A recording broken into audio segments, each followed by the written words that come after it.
जालन्याच्या वडीगोद्रीत मराठा आणि ओबीसी आंदोलक आमने सामने आलेत। त्यामुळे वडीगोद्रीमध्ये पोलिसांचा अतिरिक्त फौजफाटा मागवण्यात आलाय। ओबीसी आंदोलक लक्ष्मण हाके यांच्या उपोषणस्थळी जोरदार घोषणाबाजी करण्यात आली। यावेळी पोलिसांची आणि मराठा कार्यकर्त्यांची बाचाबाची झाली। अंतरवाली सराटीत वडीगोद्रीतल्या रस्त्याने जाण्याचा आग्रह मराठा कार्यकर्त्यांनी धरला होता। पोलीस मराठा कार्यकर्त्यांना वडीगोद्रीतून अंतरवाली सराटीच्या रस्त्याने जाण्यास परवानगी देत नव्हते। त्याच वेळी हा गोंधळ झाला।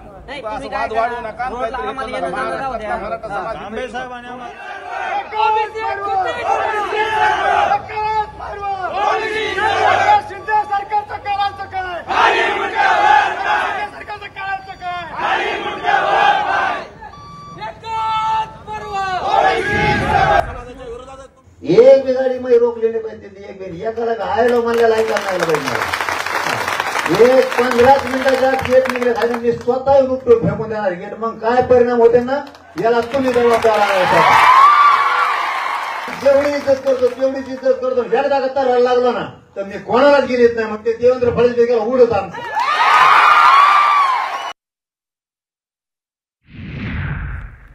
तर अंतरवाली सराटीच्या वेशीवर वडीगोद्रीमध्ये सध्या शांतता आहे। रात्री मराठा आंदोलक आणि ओबीसी आंदोलक आमने सामने आले होते। मात्र आता सध्या तरी या भागामध्ये तणावपूर्ण शांतता आहे। वडीगोद्री आणि अंतरवाली सराटी परिसरात तगडा बंदोबस्त तैनात करण्यात आला आहे। अतिरिक्त फौजफाटा या ठिकाणी मागवण्यात आलेला आहे। गेल्या वर्षीच्या आंदोलनादरम्यान झालेल्या राड्यानंतर यावेळेला पोलीस प्रशासन सतर्क झालेलं आहे। वडीगोद्रीत रात्री नेमकं काय झालंय बघूया आपण मुद्देसूद ग्राफिक्सच्या माध्यमातून।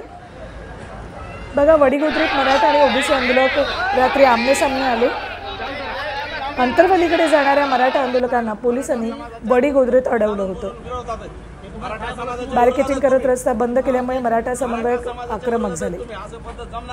वडीगोद्रीत रात्री लक्ष्मण हाकेंच्या उपोषणस्थळी मराठा ओबीसी कार्यकर्ते समोरासमोर आले। मराठा आणि ओबीसी आंदोलकांकडून रात्री घोषणाबाजी करण्यात आली। बॅरिकेडिंग केल्याने अंतरवालीत मनोज जरांगे आक्रमक झाले।